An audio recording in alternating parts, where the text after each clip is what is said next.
죄가 무엇일까요? 헬라어에서는 죄라는 단어로 번역된 여러 가지 단어를 볼 수가 있습니다. 먼저는 오페일레마라고 하는데 이것은 빚지다라고 하는 거예요. 이게 죄라는 뜻입니다. 죄인데 이 뜻은 뭐냐면 빚을 짓다 이런 거죠. 그러니까 죄가 빚을 진다는 개념을 가지고 있다는 거예요. 두 번째는 여러분이 잘 알고 계시는 하르마티아죠. 하르마티아, 관역을 맞추지 못했다라고 하는 뜻입니다. 그러니까 관역에서 빗나갔다, 관역에서 빗나갔다라고 하는 게 죄라는 거예요. 죄라는 의미가 그렇다는 겁니다. 셋째는 파랍토마라고 하는데 미끄러지다라고 하는 뜻이에요. 그럼 어떤 길에서 쭉 미끄러지는 이런 잘못된 길로 가게 되는 거죠. 그로 말미암아서 한마디 그것이 죄다라고 성경은 표현해 놓고 있어요. 네 번째로는 파라바시스라고 그러는데 이것은 선을 넘어가다, 그러니까 탈선하다 이런 뜻이에요. 탈선하다. 이제 죄가 그렇다는 거죠. 선을 넘어가 버린 것, 이것이 바로 죄다라고 하는 거예요. 다섯 번째로는 아노미아라고 합니다. 이거는 불법이라고 하는 뜻인데 마찬가지로 죄가 이런 뜻을 가지고 있다라고 하는 거죠. 한마디로 말하면 죄라고 하는 것은 하나님의 말씀에 그 표준에서 벗어난 것, 이것을 얘기하고 있는 거예요.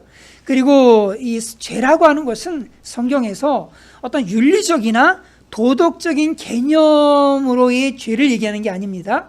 성경에서 이야기하고 있는 죄라고 하는 것은 하나님과의 관계 속에서 정의되어지면서 그 관계가 깨지거나 아니면 하나님께서 정하신 그 어떤 기준에 미치지 못할 때 그것을 죄라고 말씀하고 있는 거죠.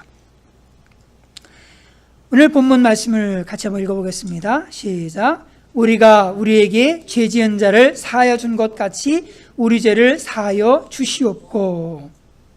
특히 오늘 본문에서 사용되어진 이 죄라고 하는 단어는 이 죄라고 하는 단어는 빚 혹은 부채라고 번역되어지고 있는 오페일레타마라고 하는 뜻이에요. 그러니까 아까 처음 1번에서 얘기했던 바로 그 빚을 얘기하는 겁니다. 그러니까 그런 의미의 죄를 얘기해 주고 있는 거죠. 그러니까 죄라고 하는 것은 빚이라는 거예요. 빚, 부채라는 겁니다. 당연히 갚아야 할 어떤 부채를 얘기하는 거죠. 만약 이 부채를 갚지 못하게 되어진다면 그 채권자에 의해서 상응하는 어떤 대가를 치르겠지요. 기업이나 사업하는 그런 사람들 간에도 이런 채무 문제가 발생하게 되어지잖아요. 그런데 이때 그 빚을 갚지 못하게 되어지면, 채무를 상환하지 못하게 되어지면 기업은 부도 처리가 되어지는 거예요. 망하게 되어진다라고 하는 겁니다. 그러다 보니까 이 크든 작든 이 빚이라고 하는 것은 많은 사람들에게 이런 말할 수 없는 스트레스와 고통을 주는 그러한 일이 되죠. 저와 여러분도 빚 없이 살고 싶지만 때로는 여러 가지 일들 때문에 집을 산다든지 아니면 자녀를 이제 양육하는데 대학을 보내고 대학원을 보내고 유학을 시키고 뭐 하다 보면은 또 빚을 지기도 하는 이런 일들도 발생하게 되어지죠. 사업을 하다가 또 실패를 하게 되어지면은 자칫 그냥 큰 빚을 떠안게 되어지는 상황이 오기도 하고 그렇습니다. 여러 가지 이유 때문에 또 많은 사람들이 빚을 지고 살아가고 있습니다. 더러는 이 빚 때문에 아주 치가 떨리는 그런 고통을 당하는 그런 분들도 있을 겁니다. 어떤 분은 이래서 이 빚 때문에 자살을, 죽음을 생각하는 그런 분들도 없지 않아 있지요. 그런데 성경에서는요, 뭐라고 말씀하고 있느냐면 모든 사람들, 이 세상에 있는 모든 인간들이 다 빚을 진 사람들이다 라고 그렇게 선언을 하고 있다는 거예요. 같이 읽습니다. 시작. 기록된 바 의인은 없나니 하나도 없으며 모든 사람이 죄를 범하였음에 하나님의 영광에 이르지 못하더니. 10절에서는 의인은 하나도 없다고 얘기하고 있고 23절에서는 모든 사람이 다 죄를 범했다, 모든 사람이 다 빚을 진 사람들이다 라고 그렇게 선포하고 있는 겁니다. 세상에 사는 그 어떤 사람도 완벽하지 못하지요. 다 불완전한 사람들이고 정말 죄와 허물을 안고 살아가는 참 그런 연약한 죄인들에 불과하죠. 모두가 다 한 사람도 빠짐없이 다 죄인들이죠. 의인이 하나도 없어요. 시편 51편 5절에 이렇게 말씀합니다. 읽습니다. 시작. 내가 죄악 중에 출생하였으며 어머니가 죄 중에서 나를 잉태하였나이다. 죄악 중에서 출생하였다. 어머니가 죄 중에서 나를 잉태하였다. 인간에게는요, 원죄가 있습니다. 이 원죄라고 하는 것은 아담으로부터, 아담이 지은 죄를 그 자손들, 후손들이 다 물려받아서 결국 모든 인류가 그 죄의 전가를 받아 죄인으로 태어나는 것, 이것을 원죄라고 얘기하는 거죠. 이런 원죄를 가진 사람들에게는 그 원죄의 영향력이라는 게 있습니다. 그 원죄가 우리 속에 꿈틀거리고 있어서 그 원죄의 굉장한 그 영향력으로 말미암아서 인간은 스스로 죄를 짓기도 하지만, 아니면 뭐 어쩌다 보니까 무의식적으로 이렇게 죄를 짓기도 합니다. 이러한 죄를 일컬어서 자범죄라고 하죠. 이 원죄의 영향으로 말미암아서 이제 짓는 죄, 우리가 스스로 짓는 죄, 바로 그 자범죄입니다. 이처럼 원죄와 자범죄를 지니고 있는 그 인간들 모두가 다 하나님 앞에서 참 죄인들이죠. 단 한 사람도 빠짐없이 모두가 다 죄인이에요. 모두가 다 죄인이란 말입니다. 이런 죄인들에게 필요한 게 있어요. 그게 뭐예요? 용서잖아요. 예? 모두가 다 죄인이 하나도 빠짐없이 그렇다면은 모든 인간들은 아무리 잘났든 못났든 간에 그 모든 인간들은요, 다 용서가 필요한 그러한 사람들이다라고 하는 거예요. 그러면서 용서하는 거 정말 어렵습니다. 말이 쉬워서 용서지요. 남을 용서한다는 거 진짜 어려운 일입니다. 정말 말이 쉬워서 부채를 탕감해 준다, 뭐 이렇게 얘기를 하지, 부채를 탕감해 주는 일이요? 그거 진짜 어려운 일입니다. 왜냐하면 용서한다라고 하는 것은 뭐냐면 내 권리를 포기한다는 거거든요. 내 권리를 포기하는 게 용서하는 거예요. 예를 들어 이거잖아요. 내가 한 대 탁 맞았습니다. 이제 나에게 권리가 있어요. 무슨 권리? 한 대 때릴 권리가 있잖아요. 이제 맞았으니까, 한 대 맞았으니까 저에게는 분명 권리가 있는 거예요. 이제 한 대를 때려줄 권리를 가지고 있는 거거든요. 그런데 그걸 참고 그걸 포기한다는 거, 자기 권리를 포기하는 거예요. 이게 용서입니다. 돈도 마찬가지죠. 여러분 돈을 얼마나 잘 모으고 계시는지는 모르겠습니다. 돈을 정말 참 많이 모으는 사람, 그냥 불도 꺼야 되고, 스위치 불 켜져 있으면 불 끄고, 그냥 뭐 불나서 얼마나 많이 합니까, 그죠? 제가 한국에서 대구에서 사역할 때 늘 그냥 불 끄는 거 항상 신경 쓰며 살았습니다. 교회 성전에 불 끄는 거, 그리고 전구도 말이에요. 가능하면 전기 많이 안 드는 거, 얼마나 절약하려고 애를 쓰고 그렇게 살았는지 몰라요. 그러다가 여기 오니까 제가 완전히 너무 뭐라 그러죠? 그 짠돌이 비슷한 이상한, 뭐 표현이 좀 어려운데, 하여튼 그런 사람이 돼가지고 에어리 커맨더하고 처음에 충돌이 굉장히 많았어요. 왜냐하면 이제 저는 이제 한국에서 이런 습관들이 있잖아요. 그런 절약하고, 그리고 어떤 교회의 어떤 주도적으로 하는 어떤 일들. 그런데 여기 시스템이 완전히 다르더라고요. 완전히 다르고, 네, 좀 절약하고는 조금 관계가 먼 것 같은 느낌이 없지 않아 듭니다. 그러니까 여기서는 절약보다는 정말 좋은 프로그램을 잘 기획을 해서 그거를 얼마나 잘 실현을 하느냐, 이게 그 작은 푼돈보다 더 중요하더라고. 그렇구나. 내가 조금 이제는 생각을 바꾸고 스케일을 바꿔야 되겠구나 라는 생각을 하게 됩니다. 그런데 보통 사람들 보면은 안 그렇잖아요. 한국 사람들 더더욱 그냥 정말 10원짜리 하나도 얼마나 아끼고 합니까? 안 먹고 안 쓰고 그렇게 아껴가지고, 그런데 어느 날 친구가 말이에요. 얘야, 나 진짜나 사업이 지금 엄청 힘들어. 내가 내일 줄 테니까 돈 좀 빌려줄래? 너 내일 갚을 거지? 그럼 내가 누구야? 네 친구잖아. 내일 꼭 갚을게. 내일 이거 얼른 뭐 좀 막아야 돼. 얼른 막아. 오늘 안 먹으면 큰일 나. 그래, 알았어. 정말 그냥 아낄 거 아껴가지고 말이야. 해서 그걸 줬는데 말이야. 그 친구가 하긴 뭐 주기는 뭘 줘. 결국 뛰어먹고서 전화도 안 받고 뭐 어디 있는지도 알지도 못하는 이런 상황이 되어졌어요. 얼마나 억울합니까? 얼마나 참 정말 감당하기 어려운 그런 일이에요. 그런데 정말 이렇게 빌려준 것을 되돌려 못 받을 뿐만 아니라 이거를 그냥 탕감해줘야 된다고 생각을 해보세요.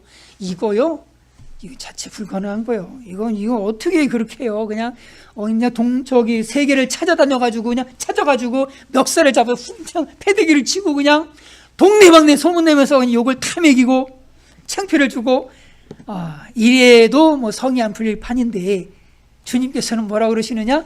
네 권리 포기해, 용서해, 탕감해, 이렇게 말씀하시는 겁니다. 참 힘든 말씀하세요. 어떻게 그렇게 할 수 있을까? 그래, 지난번에 한번 이 용서 관련해서 이 말씀을 드렸습니다. Let it go. 성경에서는요, 용서가 어떤 것인지를 잘 말해줍니다. 용서는 어떤 거냐면 이게 아사셀 염소입니다. 아사셀 염소인데 구약 시대의 그 속죄일에는요, 사람들이 염소를 이제 2마리를 해서 한 마리는 이제 제물로, 한 마리는 바로 이 아사셀 염소로 하는 거예요. 어떻게 아사셀 염소 위에 안수를 합니다. 죄를 다 넘겨요. 자, 넘기고선 그 죄를 전가시켰잖아요. 그러면 얘를 광야로 이렇게 쭉 내보내는 겁니다. 멀리 광야로 보내는 겁니다. 멀리 쫙 눈 가려가지고 멀리 보내는 겁니다. 그리고서는 다시 돌아오지 못하게 한 거예요.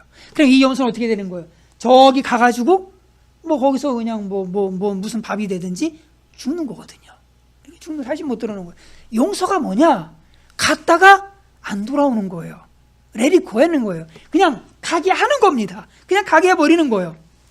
이게 용서의 본질인 겁니다. 그러니까 상처나 아픔이나 어떤 분노, 이 쓴뿌리, 이 배신감, 울화, 이 모든 것들을 얘처럼 그냥 가게 하는 거예요. 가게. 내가 계속 잡고 있는 게 아니라 용서는 뭐냐? 가게 하는 겁니다. 이스라엘 백성들의 죄를 딱 안고 얘가 갔잖아요. 그냥 가게 하는 거예요. 그냥. 이게 바로 용서의 본질이다라고 하는 거죠. 지난번에 말씀드린 스탠퍼드 대학의 심리학 교수인 프레드 러스킨이 용서라는 책을 자신의 경험에 비춰서 이제 그 책을 발간하게 되어지죠. 그리고 이게 참 많은 사람들의 영향을 굉장히 많이 끼쳤어요. 굉장히 유명한 말입니다. Let it go. 용서한다라고 하는 것이 그냥 Let it go 시키는 거예요. 가게 두는 겁니다. 가게 두는 거예요. 가게 두는 겁니다. 용서하기 위해서 우리는 이런 생각을 하잖아요. 내가 그 누구한테 상처를 받았어요. 상처를 받았으면은 어떤 마음이 들어요? 나는 그 사람하고 다시 얼굴을 대면하면서 너 왜 그랬니? 서로 상황 얘기하면서 내가 그게 아니었어. 오해를 풀어야지. 그렇게 오해하면 안 되잖아. 라고 하면서 이렇게 해야지만 용서가 해결될 것으로, 용서 문제가, 이런 이 잘못의 문제가 해결될 것으로 그렇게 생각을 합니다. 그런데 이분은 그렇게 얘기를 하잖아요. 굳이 그 사람에게 가서 내가 뭐가 잘못을 가려가지고 이렇게 올바로 딱 제대로 펴야지만 이게 용서가 되는 게 아니라 그냥 가게 하라는 겁니다. 그냥 그 어떤 이것들을 이 상처나 이런 것들을 그냥 가게 두라는 거예요. 과거 속으로 그냥 보내라는 겁니다. 보내라는 거예요. 근데 여기서는 한 가지 먼저 생각해야 될 것이 있어요. 그런 모든 관계들, 모든 틀어진 관계들을 그렇게 해결해야 되느냐? 그건 아니에요. 일차적으로 제가 A라는 사람하고 막 싸웠다고 쳐요. 막 이놈 저놈 하면서 막 싸웠다고 쳐요. 그러면은 가서 화해해야죠. 이건 분명히 이 사람과 나 사이에 분명히 뭔가 있는 겁니다. 그래, 미안해. 내가 잘못했어. 그래, 너도 잘못했고 나도 둘 다 잘못한 거야. 정리해야 되겠지요. 그리고 나면은 문제가 해결되나요? 혹시 해결되신 분들 계세요? 부부 싸움을 하든지 뭐든지 간에 다 얘기했어. 다 얘기 정리 다 끝냈습니다. 그러면 진짜 이제는 아무 일 없었던 것처럼 싹 사라져 버리던가요? 아니잖아요. 남아 있어요. 여전히 내 속에는 저놈은 나쁜 놈이고 정말 사건은 어떻게 일단락됐지만 쓴 뿌리가 계속 남아 있는 겁니다. 이거요? Let it go를 시켜야 되는 겁니다. 이거는 이제 관계 다 끝난 거예요. 사람하고 문제는 끝난 겁니다. 문제는 뭐냐면 내 속에 있는 게 문제인 거래요. 이게 문제거든요. 이거를 보내버리지 않게 되어지면은 이게 나를 죽이는 거거든요. 이게 나를 병들게 만드는 것이고 이게 내 인생을 망하게 만드는 거거든요. 그러니까 이거를 Let it go를 시켜버리는 거예요. 이걸 다른 표현으로 시키면은 딜리트를 시키는 거예요. 키보드에 딜리트 키가 있잖아요. 예. 이건 뭐예요? 이거 지우는 겁니다. 지우는 거예요. 화해를 통해서 관계를 회복할 부분이 있다면 회복해야 돼요. 그렇지만 상대방은 벌써 이미 아무 감정이 없어. 상대방 나하고 뭐 어떤 감정도 없는데도 불구하고 나 혼자 씩씩거리는 거 있잖아요. 그죠? 나 혼자 분을 못 참아가지고 그냥 끙끙대면서 그냥 이런 일들이 있잖아요. 그런데 이때 우리는요, 사람들의 죄를 지고 광야로 가서 다시 되돌아오지 않은 그 아사셀 염소처럼 그대로 실려 보내야 되는 거예요. 그 염소의 등에 다 실려가지고 보내버려야 되는 거예요. 과거 속으로 탁 그냥 레리코를 시켜버리는 겁니다. 그렇게 딜리트 키를 눌러야 되는 거예요. 그렇게 해서 내 마음에서 삭제를 시켜버려야 된다라고 하는 거예요. 이런 방식으로 우리 모든 감정들, 또 한 맺힌 쓴뿌리들, 이런 것들을 마음에서 계속 붙잡지 말고 놓아주는, 제거하는, 이렇게 용서를 할 수가 있겠지요. 우리가 또 두 번째로 우리가 또 어떻게 용서할 수 있을까? 우리가 하나님께 받은 그 용서의 은혜를 생각을 한다면, 내가 받은 그 용서를 생각한다면 용서할 힘을 얻게 된다라고 하는 겁니다. 사람은요, 자신이요, 용서를 받은 만큼만 용서해 준다니까? 참 희한하죠. 내가 용서받은 그 그릇만큼만 누군가를 용서해 줄 수 있는 거예요. 내가 받은 용서의 그 그릇만큼. 우리는 과거 어떤 사람들이에요? 1만 달란트 그 빚을 진 그러한 사람이잖아요. 이에 주인이 그를 불러다가 말하되 악한 종아, 내가 빌기에 내가 네 빚을 전부 탕감하여 주었거늘. 이 빚이 얼마래요? 1만 달란트잖아요. 전부 탕감하여 주었거늘 내가 너를 불쌍히 여긴 것 같이 너도 네 동료를 불쌍히 여김이 마땅하지 아니하냐 하고. 1만 달란트, 이거는요 6천만 데나리온입니다. 이거는 16만 4,383년 동안 벌어야 되는 그 엄청난 돈인 거예요. 이것은 16만 년 뭐 계산도 안 나와요. 이 16만 년이라는 시간 동안에 뼈 빠지게 그냥 한 푼도 안 쓰고 벌어야지만 갚을 수 있는 그런 빚이다라고 하는 거예요. 우리는 이렇게 엄청난 죄의 빚에 사실은 눌려서 살고 있었던 그러한 사람들입니다. 이 땅에 사는 동안 우리는 불완전한 그 육체를 가지고 여전히 타락한 그 본성을 가진 그 육체로 말미암아서 크고 작은 죄들을 얼마나 많이 짓습니까? 알고 짓고 모르고 짓고 날마다 죄를 지며 살고 있어요. 눈으로는 욕심을 품고 마음으로는 악한 생각을 품고 무의식 중에 부정적인 말, 비판의 말, 악한 말들을 막 쏟아내고 그러다가 이제 행동으로까지 옮기고 말이에요. 24시간 깨어있을 때는 깨어있을 때 죄 짓고 꿈에서조차도 죄를 짓고 우리가 살고 있는 그 순간 그냥 죄들이 계속해서 쌓여가고 있는 거거든요. 마음의 살인, 마음의 간음, 마음의 도적질, 거짓말, 참 정말 죄를 더해가는, 정말 우리는 정말 죄에서 절대 자유로울 수 없는 그러한 사람들이죠. 정말 1만 달란트 빚을 진 자, 죄인 중에 괴수와 같은 우리의 모습을 우리는 고백하지 않을 수가 없어요. 그런데 이 엄청난 부채를요 다 면제받았다는 거 아니겠어요? 종신형을 받은 어떤 사람이, 사형언도를 받은 어떤 사람이 특별 사면을 갑작스럽게 받은 거예요. 갑작스럽게 말해요. 1만 달란트나 되는 그 어마어마한 빚을 다 용서받은 겁니다. 이야, 우리에게 이런 용서받은 감격이 우리에게 있습니까? 이 용서받은 은혜의 감격, 이 감격이 있는 사람이 용서할 수 있는 힘이 있어요. 우리는 날마다 예수 그리스도 안에서 나를 용서하신 그 하나님의 사랑 가운데 거하면서 그 사랑으로만이 용서할 수가 있는 거거든요. 하나님께서 우리에게 베풀어 주신 그 큰 사랑을 생각할 때요, 때로는 나를 괴롭혔던, 내 마음을 괴롭혔던 원수도 아니지만 그 원수와 같은 그 사람들의 그 그릇된, 그 잘못된 그 행동들, 그 말들, 이건 아무것도 아니라는 거예요. 내 자신이 하나님으로부터 받은 그 큰 은혜를 생각한다면 이 사람이 지은 그 잘못들은요 너무너무 작은, 별것 아닌 일에 불과하다라고 하는 겁니다.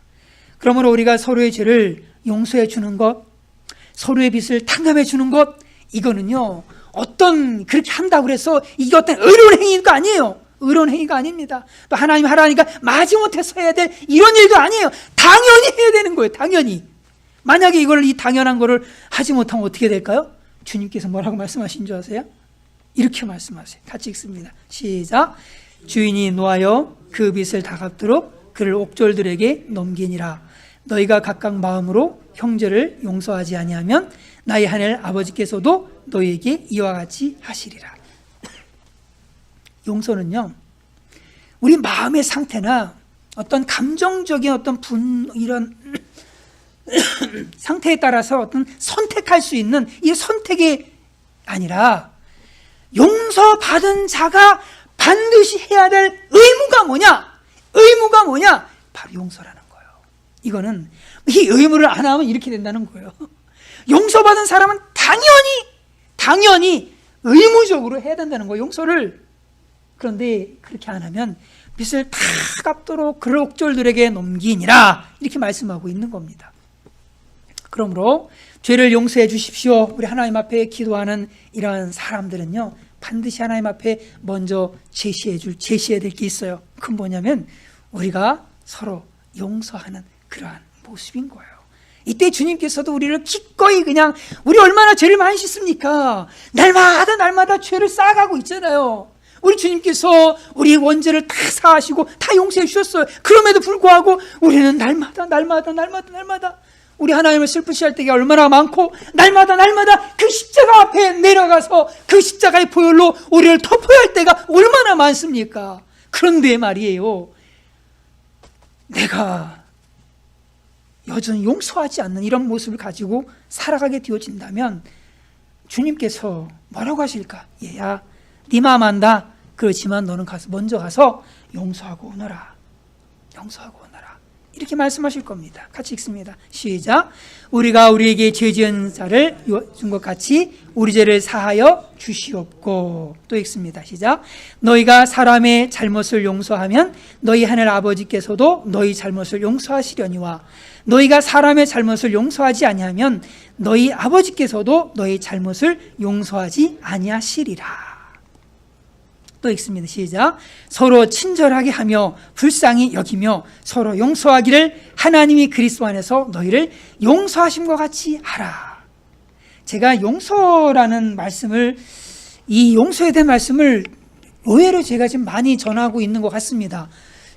굳이 뭔지 이렇게 하려고 그러는 건 아니지만 말씀을 따라가다 보니까 결국 지금 자꾸만 용서를 반복적으로 용서에 대한 말씀을 반복적으로 전하게 되어지는데, 여기에는 뭔가 하나님의 뜻이 있는 듯 하기도 합니다. 들을 게 있는 자는 들을지어다. 우리가 또 이 용서할 수 있는 건 뭐냐면 우리가 똑같은 죄인이라는 겁니다. 우리는 분명 기억해야 될 것이 있어요. 그건 뭐냐면 나 뭐 특별히 잘난 놈이 아니라 나도 똑같은 죄인이라고 하는 이 사실입니다. 우리는 서로 똑같은 죄를 짓고 살아가는 그런 사람들이에요.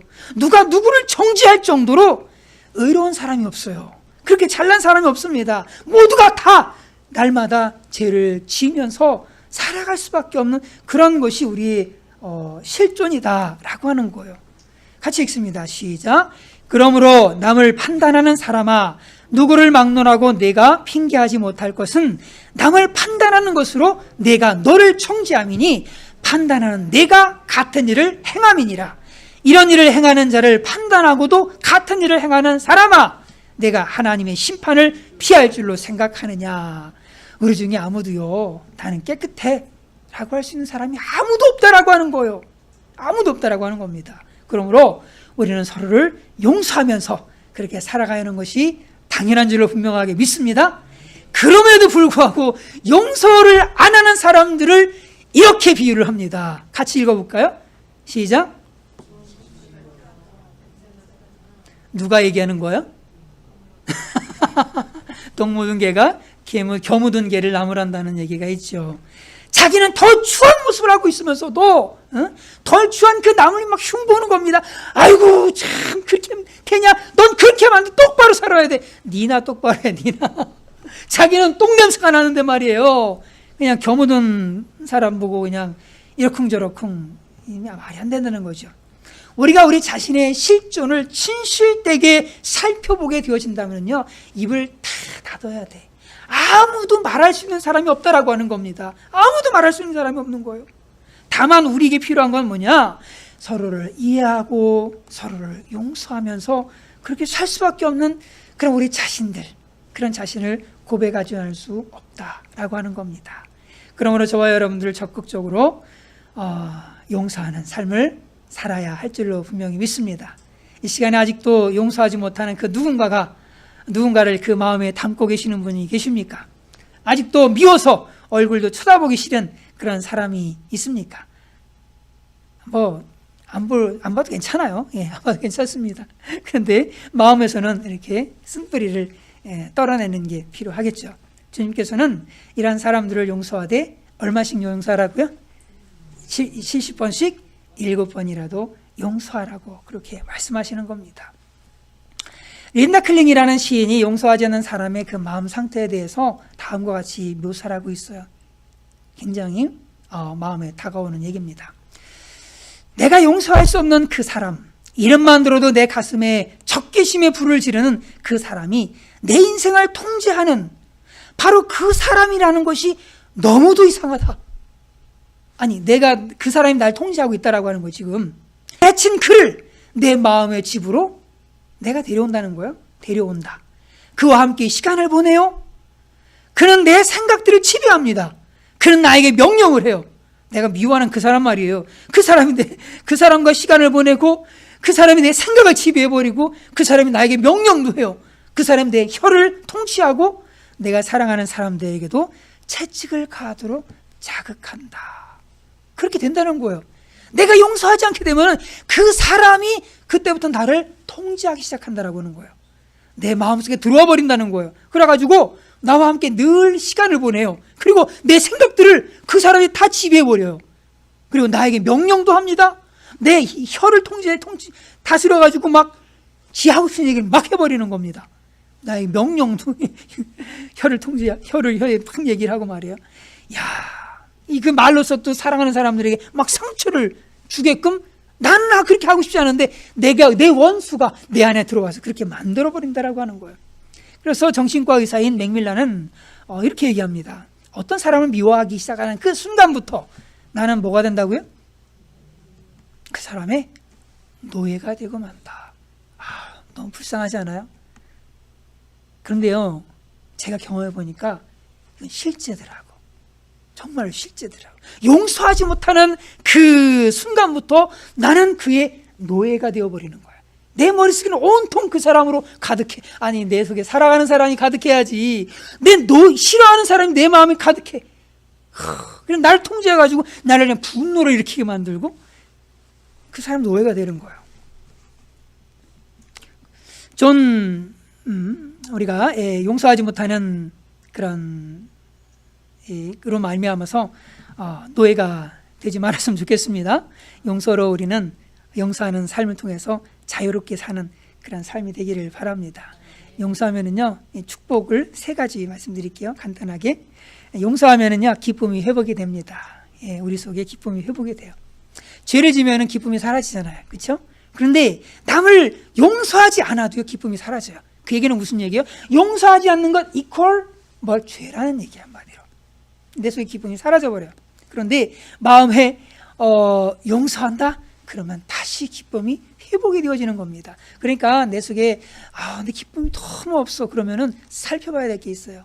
내가 아직도 용서하지 못하는 그 증오들을 그냥 꽉 움켜쥐어 레리꼬를 시켜버려야 되는데, 계속 버려야 되는데 그냥 꽉 움켜쥐고 있는 이런 모습이다라고 하는 거죠. 2번째로, 용서는 교제를 회복시켜줘요. 어떤 교제냐면 1차적으로는 사람들과의 교제가 회복이 되겠죠. 그리고 그와 함께 누구와의 교제가 회복이 되냐? 하나님과의 교제가 회복이 되어지는 겁니다. 용서 부부싸움 하고 나면은요, 부부싸움 하고 나서 예배 드리면 어떻게 됩니까? 말씀이 들어와요? 하나도 안 들어와요. 예배 시간에 무슨 말씀이 전해졌는지도 자체가 기억이 안 납니다. 대신 온통 머릿속에는 싸운 그 사람만 마음속에 가득하게 되어지는 거죠. 그러니까 하나님과 교제가 딱 단절되는 거예요. 기도도 안 돼요. 예배도 안 돼요. 아무것도 안 됩니다. 다 다 막혀버리는 겁니다. 그런데 용서할 때 이 모든 교제가 사람과 하나님과 모든 교제가 다 회복이 되어지는 겁니다. 얼마나 좋아요. 행복하잖아요. 사람들과 교제가 막 되고 해야지 그냥 행복하죠. 사람들과 다 막혀버렸어. 여기도 막히고 저기도 다 막혀버렸어. 사는 게 지옥 아니겠습니까? 하나님과 관계도 그래 다 막혀버렸어.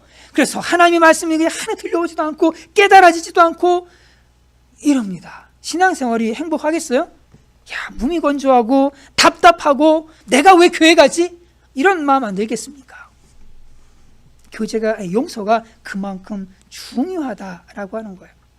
또 용서는 사탄의 괴계를 파괴를 시켜버려요. 네, 사탄의 괴계를, 용서는 사탄의 괴계를 그냥 팍 파괴하는 놀라운 힘이 있습니다. 아멘. 네, 오늘 본문 읽고 기도하고 마치겠습니다. 시작. 우리가 우리에게 죄진 자를 사하여 준 것 같이 우리 죄를 사하여 주시옵고 너희가 사람의 잘못을 용서하면 너희 하늘 아버지께서도 너희의 잘못을 용서하시려니와 너희가 사람의 잘못을 용서하지 아니하면 너희 아버지께서도 너희 잘못을 용서하지 아니하시리라. 아멘.